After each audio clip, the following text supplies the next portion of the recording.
नमस्कार, बहुत स्वागत है। जी मध्य प्रदेश छत्तीसगढ़ देख रहे हैं आप। आपके साथ मैं हूं विकास ब्रजेश सक्सेना। आपको दिवाली की बहुत सारी शुभकामनाएं। त्योहार के अवसर पर हम तैयार होकर आए हैं, आप भी अच्छे से तैयार होकर आइए।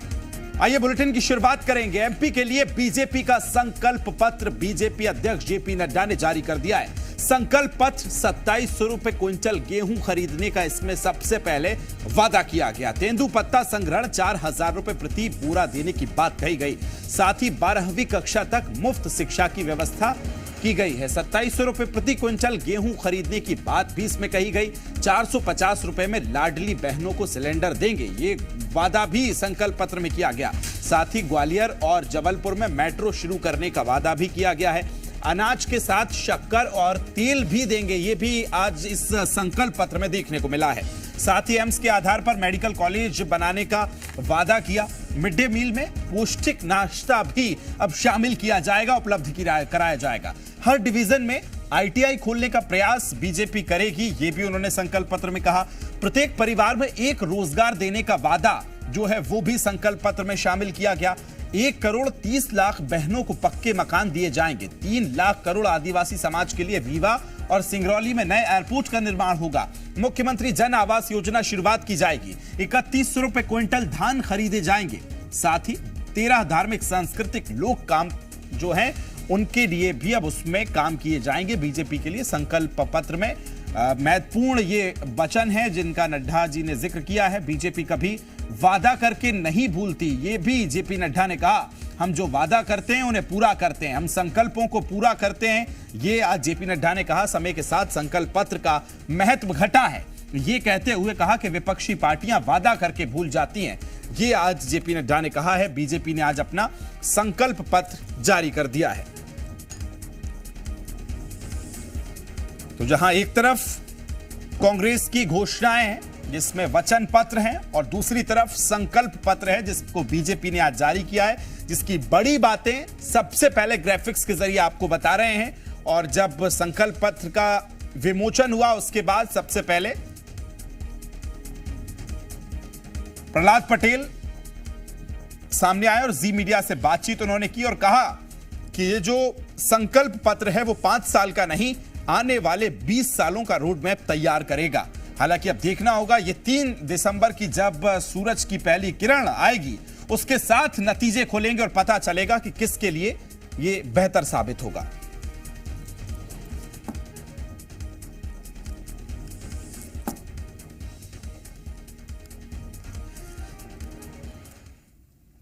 आइए चर्चा की शुरुआत करेंगे। सबसे पहले मेरे सहयोगी आकाश मेरे साथ जुड़ गए। आकाश, आपके पास आऊंगा। मेरे साथ बीजेपी से राजपाल जी जुड़ गए हैं, आपका भी बहुत स्वागत है। आकाश, सबसे पहले क्या कुछ विशेष, क्या कुछ बड़ा रहा इस पूरे संकल्प पत्र में, समझाइए। किसानों की बात की जाए, कांग्रेस से ज्यादा रेट पर गेहूं और धान खरीदने की बात भारतीय जनता पार्टी ने इस मैनिफेस्टो में की है। हाँ। इसके साथ एक बड़ा चौंकाने वाला वादा है संकल्प पत्र में।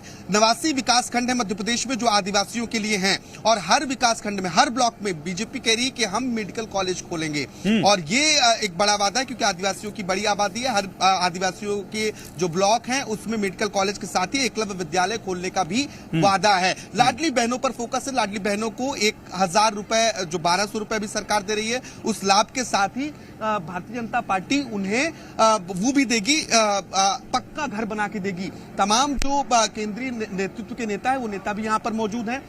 केंद्रीय मंत्री फग्गन सिंह कुलस्ते हैं, उनसे बातचीत करने की कोशिश करेंगे क्योंकि अभी जेपी नड्डा यहाँ पर मौजूद है और एक दूसरे से सभी नेता संवाद करने की कोशिश कर रहे हैं, लेकिन उनसे बातचीत जरूर करेंगे। और बीजेपी का क्या विजन है, किस विजन के साथ, क्योंकि 20 सालों से मध्य प्रदेश में भारतीय जनता पार्टी की सरकार, ऐसे में जो वादे हैं उन वादों को पूरा करना थोड़ा मुश्किल भी हो सकता है। सर, क्या लग रहा है, वचन पत्र कितना, आपका संकल्प पत्र कितना इम्पैक्टफुल होने वाला है? ये हमने जो किया है ये स्पष्ट तौर से अभी हमारे अध्यक्ष जी ने और हमारा ये संकल्प पत्र में क्लियर उन्हें किया है कि जो हमने किया है आने वाला जो भविष्य होगा मध्य प्रदेश का, इसके बारे में जो हमको रिक्वायरमेंट से उसको पूरा करने का एक संकल्प है हमारा। आदिवासी ब्लॉकों में सर हर ब्लॉक में एक मेडिकल कॉलेज कैसे खोलेंगे? हर ब्लॉक में मेडिकल कॉलेज, देखिए इसके बारे में स्ट्रेटेजी है, धीरे धीरे इसको करेंगे। आपको पता है पूरे देश में जब हम मेडिकल कॉलेजों को अपग्रेड किया तो हमने ऐसे जिलों को हमने अपग्रेड किया और मध्य प्रदेश में जो 5 से आज हम 24 में पहुंचे हैं, उसका रीजन ये हमने करके दिखाया है। मैं स्वयं नड्डा जी के साथ में हम लोग थे। 75 मेडिकल कॉलेज देश भर में हमने जब अपग्रेड किया था उस समय किया, और हमने कांग्रेस के वचन पत्र का काट है, आप मान रहे हैं टक्कर दे रहा है सरकार बनाता क्या उम्मीद? देखिए ये बिल्कुल तय है, कांग्रेस की गारंटियों के सामने आपका वचन पत्र टक्कर दे रहा है। देखिए कांग्रेस ने कभी इसको पूरा किया नहीं, केवल वोट बैंक की राजनीति करता है। आज भी संकल्प पत्र और उनका वचन पत्र, हमने संकल्प लिया उसको पूरा करना है। कांग्रेस ने वचन पत्र भराना, समय के हिसाब से उसका लाभ लेना और बाद में उसकी कोई कार्रवाई नहीं। आगे जनता के साथ में इस प्रकार का धोखाधड़ी विशेष फोकस किया आप लोगों ने सर। देखिए सरकार ने बहुत महिलाओं का जितना आज तेज हुआ है, इससे पूरे विषय को लेकर के मुझे लगता है ये बहुत बड़ा मध्य प्रदेश के लिए। और अगर आप लाडली बहना देखेंगे तो 1,31,00,000 इनकी संख्या होती है आज की तारीख में, ये बहुत बड़ा अचीवमेंट। केंद्रीय मंत्री फग्गन सिंह कुलस्ते जी मीडिया से बातचीत कर रहे थे। महिलाएं साथ दे रही हैं। आदिवासी जो विकासखंड है, 89 विकासखंड जिन ब्लॉकों का मैं पहले जिक्र कर रहा था, वो कह रहे हैं कि हम करके दिखाएंगे जैसे पहले किया है। हालांकि ये कैसे पॉसिबल होगा देखना महत्वपूर्ण होगा। कांग्रेस की गारंटियों को झूठा करार दिया है। केंद्रीय मंत्री हैं, खुद मंडला की जो एक निवास विधानसभा है वहां से प्रत्याशी है विकास। और अगर अहम बिंदुओं की हम बातचीत करें तो देखिए जो गरीब अन्न कल्याण योजना उसे 5 साल के लिए बढ़ाया गया है। यहां पर अब बीजेपी मस्टर्ड ऑयल यानी कि सरसों का तेल देगी और इसके साथ ही शुगर यानी कि शक्कर भी रियायती दामों में जो बीपीएल कार्ड धारक है उन्हें दिया जाएगा। केजी से लेकर पीजी तक मुफ्त शिक्षा की बात भारतीय जनता पार्टी अपने मैनिफेस्टो में कर रही है। जो बीपीएल कार्ड धारक है उनके लिए वादा रखा गया है। हर वर्ग को साधने की कोशिश की गई है। लोक लुभावने वादे हैं। जेपी नड्डा साहब बाहर निकल रहे हैं।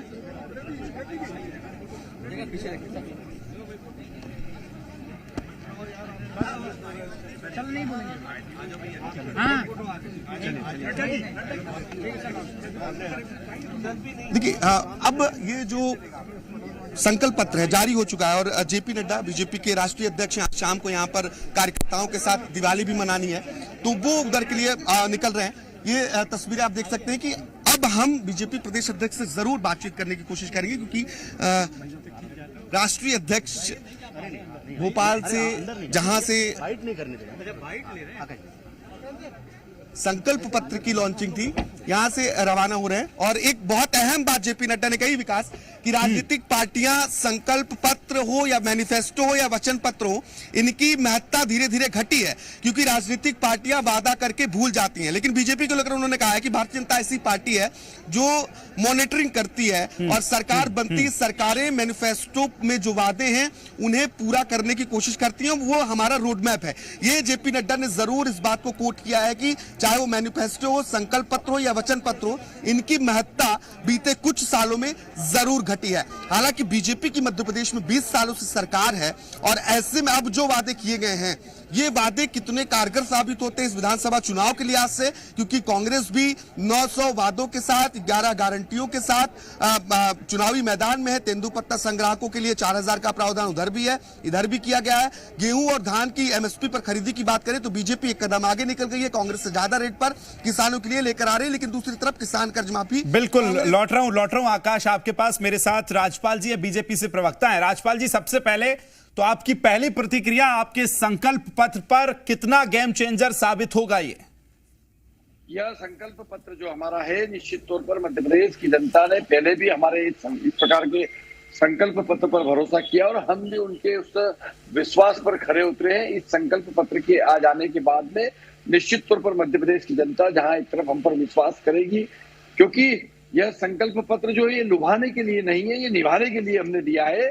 और निश्चित तौर पर मोदी जी की गारंटी और भाजपा पे भरोसा करने का काम हमारे मतदातागण करेंगे।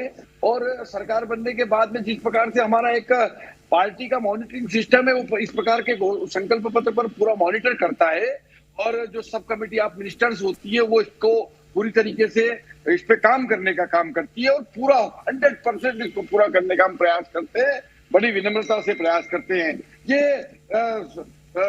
जो सेक्शन ऑफ सोसाइटीज है, जितने भी सेक्शन है, चाहे युवा हो, महिला हो, किसान हो, गरीब हो, सबके कल्याण का इसके अंदर ध्यान रखा गया है। ठीक है, लौट रहा हूं सर कांग्रेस से। मेरे साथ कांग्रेस प्रदेश महासचिव सैयद जफर साहब जुड़ गए हैं। सैयद साहब, पहला आपका रिएक्शन इस संकल्प पत्र पर। देखिए, आज इनका संकल्प पत्र कमलनाथ जी के वचन पत्र पर मोहर लगाता है। कमलनाथ जी ने बार बार कहा कि मध्य प्रदेश में किसानों की हालत खराब है, आप अपनी एमएसपी बढ़ाइए। आप जो किसानों को आय दुगनी की बात करते हैं वो बिना एमएसपी के नहीं होगा। अब जैसे कमलनाथ जी ने 2600 रुपए एमएसपी की बात की, आज शिवराज सरकार को 2700 की याद आ गई। इसका मतलब अभी तक वो किसानों का शोषण कर रहे थे। तेंदुपत्ता संग्राहकों को हमने 4000 रुपए का वचन दिया, इन्होंने उसको 4000 रुपए के वचन की बात कर दी। आज मध्य प्रदेश के कर्मचारियों को लेकर आज भी इन्होंने अनदेखी की है। कोई ओल्ड पेंशन स्कीम के बारे में जिक्र नहीं है। जो कोई कर्मचारी है, चाहे वो आशा कार्यकर्ता हो, चाहे, लेकिन सर बीजेपी तो कह रही है कि हमारा जो संकल्प पत्र है वो 5 साल के लिए नहीं बल्कि 20 साल का रोड मैप है। अब ये एक तरफ 20 साल का रोड मैप वर्सेस वचन पत्र, कैसे कंपेयर करेंगे? क्या डील हो पाएगी? देखिए, सबसे महत्वपूर्ण बात तो यह है कि जो लोग 22,000 घोषणाएं झूठी कर चुके हैं उन्हें तो अब संकल्प पत्र जारी करने का अधिकार ही नहीं है। उनके पास तो सरकार को चलाने के लिए 18 साल जनता ने उनको दिया ना। अगर 18 साल के सरकार चलाने के बाद भी कमलनाथ जी के वचन पत्र से मुद्दे उठाकर अपने संकल्प पत्र में अगर शामिल करना पड़ रहा है तो इससे साफ जाहिर होता है कि भारतीय जनता पार्टी ने मध्य प्रदेश में हर वर्ग को छला है, धोखा दिया है, ठगा है। चाहे वो हमारा किसान वर्ग हो, चाहे हमारा युवा वर्ग हो, चाहे हमारा छात्र हो, चाहे हमारी महिलाएं हो, चाहे हमारा कर्मचारी वर्ग हो। जी ठीक है, राजपाल जी जरा बताइए। वो कह रहे हैं कि आपने सिर्फ कॉपी पेस्ट किया है और कुछ नहीं है, जो वचन पत्र थे उसी के आधार पर संकल्प पत्र है। देखिए, गरीब कल्याण के साथ साथ में विकास का संकल्प पत्र, जहां गरीब कल्याण के तहत फिर से 12वीं तक की शिक्षा जो है हम सिर्फ निःशुल्क करने का काम कर रहे हैं, वहीं हम गरीब कल्याण के अंदर का जो अन्न वितरण का कार्यक्रम है उसको लगातार आगे 5 साल तक बढ़ाने का हमने इसमें कहा है। प्रत्येक परिवार को एक जॉब अपॉर्चुनिटी देने का हमने उसको वचन दिया है। 1,30,00,000 बहनों को जो है पक्के मकान देने की बात की है। तो वहीं विकास की बात करें तो 6 राजपाल साहब ये बातें तो हमने सुनी है लगातार। जेपी नड्डा साहब जब इसका विमोचन कर रहे थे वो तमाम चीजें बता रहे थे। मेरा सवाल सीधा सा है कि जनता क्या विश्वास करेगी? चूंकि एक तरफ आपने कहा, आप मेट्रो की आप बात कह रहे हैं, ग्वालियर में बनाएंगे और शहरों में आपने बनाने की बात की, आप भोपाल में कह रहे थे 23 तक हम मेट्रो चालू कर देंगे, अभी ट्रायल रन चल रहा है, चालू नहीं है।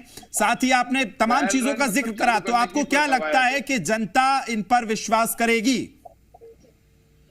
क्यों नहीं करेगी? जनता विश्वास करती आई है, आगे भी करेगी। जो हमने पिछला मैनिफेस्टो था हमारा, जो पिछला हमारा संकल्प पत्र था, उस संकल्प पत्र को भी हमने अक्षरशः पूरा करने का काम किया है। इस संकल्प पत्र में हमने एम्स और आईआईटी की बात की है, वहीं हमने जो है आदिवासी अंचलों में मेडिकल कॉलेज खोलने की बात की है। 5 मेडिकल कॉलेज हमें मिले थे मध्य प्रदेश में, संख्या बढ़कर 13 हो चुकी है, 27 होने वाली है। और 89 SC के जो हमारे ब्लॉक है उसके अंदर फिर हम मेडिकल कॉलेज देने वाले हैं। तो हमने जो कहा उसको करके जब दिखाया है, पिछला हमारा 15 साल का ट्रैक रिकॉर्ड है, तो निश्चित तौर पर विश्वास करेगी जनता। और कांग्रेस जो कह रही है कि कॉपी पेस्ट जैसी कोई बात नहीं होती है, निश्चित तौर पर इसके अंदर जिस प्रकार से हमने मेट्रो के लेकर बात कही है, 2 एयरपोर्ट नए बनाने की बात हुई है, रीवा और सिंगरौली के 36 रेलवे राजपाल साहब एक चीज मुझे बताइए, अब जो आपने सिलेंडर की बात की है, गैस सिलेंडर, अब जो आप 450 रुपए में कहने की बात कर रहे हैं, आपको नहीं लगता कि आप लेट हो गए? कल तक जो 1150 या 1200 में मिल रहा था, आज जो 450 में हुआ है, कहीं ये लेट तो नहीं हो गए? ठीक है, मैं आपसे जवाब लूंगा। सैयद साहब बताइए। वो कह रहे हैं जेपी नड्डा साहब ने जब आज इस पूरे विमोचन को शुरू किया तो उन्होंने कहा कि पार्टियां जो मैनिफेस्टो लाती हैं, संकल्प पत्र लाती हैं, वचन पत्र, वो लुभाने के लिए होता है लेकिन बाद में भुला दिया जाता है। कौन भुला रहा है? कांग्रेस भुला रही है। देखिए, कांग्रेस की सरकार, कमलनाथ जी की सरकार 1 साल के लिए बनी, हमने 27 लाख किसानों का कर्जा माफ किया। कमलनाथ जी की सरकार बनी, हमने 300 रुपए मिलने वाली पेंशन को 600 रुपए किया। बिटिया की शादी में 51,000 रुपए किया। तो कुल मिलाकर मध्य प्रदेश की जनता ने कमलनाथ जी को देखा है, परखा है, जाना है और पहचाना है। और मैं आपको महत्वपूर्ण जानकारी दे दूं कि कल भी मध्य प्रदेश सरकार का जो सर्वे हुआ है उसमें भी मध्य प्रदेश में कांग्रेस की सरकार 130 से ऊपर सीट लेके आ रही है। आज जो इनको वचन पत्र में इस प्रकार की चीजें लाना पड़ा, ये सिर्फ मध्य प्रदेश में कमलनाथ जी की लोकप्रियता को देखते हुए। अब मैं एक महत्वपूर्ण सवाल करता हूं, ये किसानों के आज कह रहे हैं कि हम एमएसपी बढ़ाएंगे, ये कितने झूठे हैं। इन्होंने 2008 के इलेक्शन में कहा था कि हम किसानों के 50,000 का कर्जा माफ करेंगे। 8 से लेकर हम 23 में खड़े हैं, 15 साल हो गए, इन्होंने एक भी किसान का कर्जा माफ। जफर साहब लौट रहा हूं, मैं इसका जवाब लूंगा जो एमएसपी का आपने सवाल किया है। उससे पहले मेरे सहयोगी आकाश भी लगातार जुड़े हुए हैं। आकाश भी कुछ सवाल करना चाह रहे हैं। जी आकाश बताइए। राजपाल जी, सवाल आपसे, ओबीसी आरक्षण को लेकर विवाद है। कांग्रेस पार्टी जातिगत जनगणना की बात करी, आप कह रहे हैं कि ओबीसी में हम समयबद्ध तरीके से ओबीसी प्रमाण पत्रों का वितरण करेंगे। ये क्या उसका काट लेकर आए? इससे कितना फायदा पहुंचने वाला है? 52% आबादी है, लगातार 27% आरक्षण पर विवाद रहा है। देखिए आकाश जी, ओबीसी मध्य प्रदेश में ओबीसी आरक्षण को लेकर पंचायत और नगरीय निकाय के चुनाव में जाने का सुनिश्चित करने का काम हमारी सरकार ने ही किया था। हमारी सरकार के ही नेतृत्व में मिला कहाँ सर? रोटेशन पे मिला वो तो आरक्षण हुए थे, हमने दिलाने का काम किया। हमने कोर्ट गए, कोर्ट में पंचायत और पक्ष निकाय रखा। चुनाव में तो रोटेशन पे आरक्षण मिला सर। नहीं, हमने कोर्ट ने ये निर्णय कर दिया था कि बिना ओबीसी आरक्षण के चुनाव कराए जाए। उसके खिलाफ मध्य प्रदेश सरकार सुप्रीम कोर्ट गई और वहां से हमारे मुख्यमंत्री जी ने ये निर्णय कर लिया था कि हम मध्य प्रदेश के अंदर बिना ओबीसी कोर्ट जाने वाले सैयद यहाँ पर स्टूडियो में बैठे। सैयद जी, आप कोर्ट बताइए जरा नहीं मिला क्या? कोर्ट पहुंचाने का काम तो कांग्रेस ने किया, पिटीशन तो कांग्रेस की थी, ये खुद गए थे। हाँ सैयद जी बैठे, सैयद जी जवाब दे रहे हैं ना। सैयद जाफर जी, आप कोर्ट गए, का मुद्दा तो क्या उस वजह से? इन्होंने उलझाया था। किसने उलझाया था ओबीसी का मुद्दा मध्य प्रदेश में? ओबीसी को चक्कर गिन्नी करने का काम। ठीक है सर, जवाब ले लेते हैं। सैयद जाफर साहब बोलिए। किया था। देखिए, मध्य प्रदेश में कमलनाथ जी की सरकार देश में एकमात्र सरकार थी जिन्होंने 27% के लिए कानून बनाया।